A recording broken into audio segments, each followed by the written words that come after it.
Saya itu bikin games tali tangga ini karena betul-betul prihatin melihat permainan di tangan anak-anak kita sekarang ini. Rata-rata anak kita itu pegangnya handphone, dan gamesnya itu luar biasa mengerikan. Tembak-tembakan, tendang-tendangan, bakar-bakaran. Jadi semua membawa kepada kerusakan. Dan kalau dari kecil anak-anak itu isinya tendangan, pukulan, tembakan, bakar-bakaran, pengerusakan, itu akan tertanam di alam bawah sadarnya sifat sadisme, sifat kekerasan. Sehingga akibatnya anak-anak itu merasa dirinya seperti apa yang ada di dalam tokoh permainannya itu. Jadi kadang-kadang gelas dipecahin, pintu ditendang, mungkin temennya dipukulin. Bahkan ada yang benar-benar lebih sadis lagi.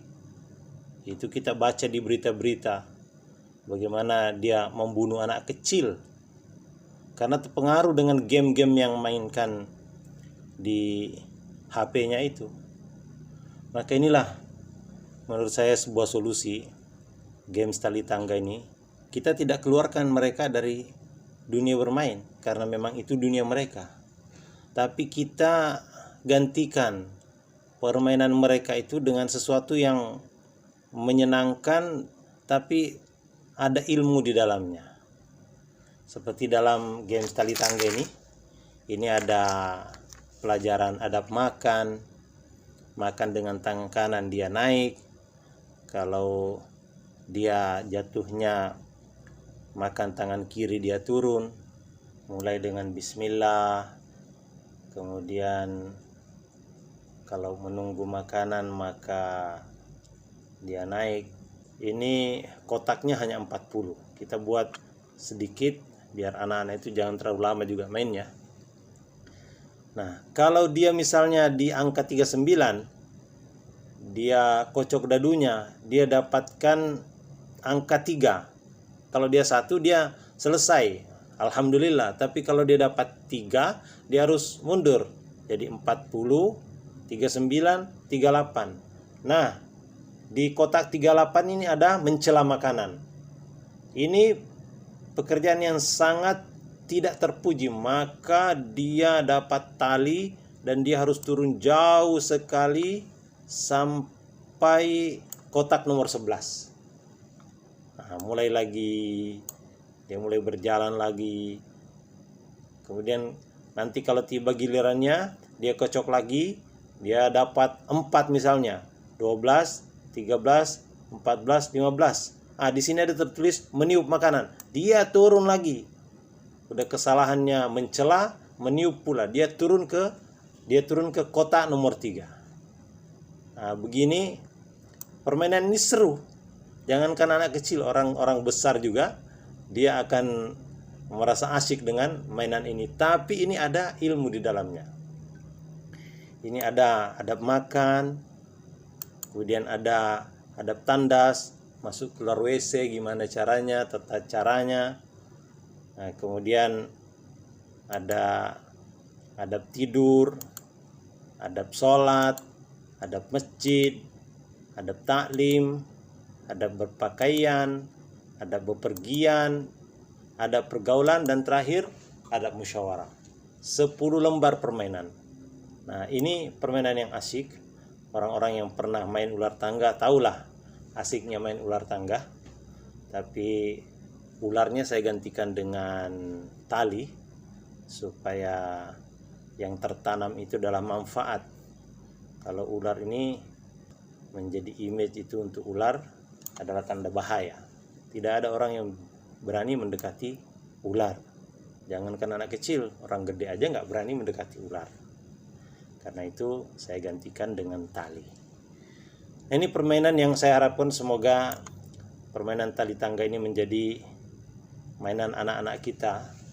Bukan hanya di Indonesia, mungkin nanti diekspor ke Malaysia, ke Singapura, ke Brunei, ke Thailand bagian selatan. Bahkan bisa bahasanya itu dirubah menjadi bahasa Jepang, Cina, Korea, bahasa India, bahasa Inggris, bawa ini ke Amerika, ke Eropa, ke Australia, ke Afrika, bahasa Arab ke negeri-negeri Arabistan di sana dijual. Inilah harapan saya, semoga tali tangga ini menjadi produk yang asyik untuk menggantikan permainan-permainan yang ada di handphone anak-anak kita. Dan ini ada silaturahimnya, karena tidak asyik kalau main sendiri. Jadi ada bermain dengan kawan, berdua, bertiga, berempat, bisa dengan ibu, bisa dengan ayah, bisa dengan kakak, dengan adik, kakek, nenek. Dengan games tali tangga ini, saya harapkan anak-anak kita tumbuh dari alam bawah sadarnya, sifat-sifat yang baik, adab-adab sunnah Rasulullah SAW, ada adab musyawarah, dia terlatih untuk musyawarah sejak kecil, bertanya, meminta pendapat, mengemukakan pendapat. Kalau usulnya ditolak, dia mengucap alhamdulillah. Kalau usulnya diterima, dia mengucap astagfirullah. Begitulah di dalam adab musyawarah, dalam adab pergaulan. Kalau dia khianat, ingkar janji, maka dia turun. Kalau dia menjaga amanat, dia naik. Kalau di dalam adab bepergian, maka ini ada, kalau tidak tertib di jalan, dia turun. Kalau ketika dia berjalan mendaki, dia takbir, maka dia naik. Ini di dalam adab berpakaian, kalau dia memakai dengan tangan kanan, maka dia naik. Kemudian kalau berpakaian niatnya untuk pamer, maka dia turun.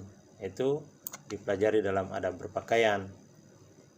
Begitu juga di dalam adab taklim diajarkan gimana agar menegakkan pandangan, jangan tunduk waktu sedang taklim. Lihat ustadznya, gurunya. Nah, itu maka dia naik. Kalau dia taklim sambil bergurau, bercanda, maka dia turun jauh sekali. Nah, dalam adab taklim begitu. Kemudian dalam adab masjid, masuk dengan kaki kanan, maka dia naik. Kalau masuk masjid kaki kiri, maka dia turun. Nah, kadang-kadang kita kurang memperhatikan nih. Padahal itu sunnah masuk masjid dengan kaki kanan. Kemudian di dalam adab sholat, nah, ini ada adab-adab ketika melewati orang sholat, artinya memotong orang yang sedang sholat, itu dia akan turun. Kalau dia meluruskan saf, maka dia akan naik. Di dalam adab tidur diajarkan ada namanya ailula, hailula, dan kailula. Ailula itu tidur selepas asar, maka dia turun. Hailula tidur setelah subuh, sebelum matahari terbit, itu juga dia turun. Kailula tidur siang sebelum atau sesudah zuhur, tidur sekejap sesudah atau sebelum sholat zuhur, itu namanya kailula, itu dia naik. Ada lagi zikir Fatimah, dia naik. Kalau dia langsung tidur tidak membersihkan tempat tidurnya, maka dia turun. Itu diajarkan dalam adab tidur. Kemudian di dalam adab tandas ini ada pelajaran di dalamnya, masuk kaki kiri, dia naik. Buang air berdiri, dia turun. Nah, bernyanyi-nyanyi dalam WC, dia turun. Nah, dia makan dalam WC, dia turun. Berlama-lama, dia turun. Nah, itu di dalam adab tandas. Inilah gambaran apa yang ada di dalam games tali tangga ini. Mudah-mudahan bermanfaat untuk anak-anak kita, khususnya di masa pandemi corona ini.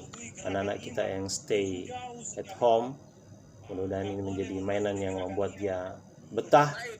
Selain dia dapat mainan, dia juga dapat ilmu yang dapat diamalkan untuk agamanya. Insya Allah. Selamat.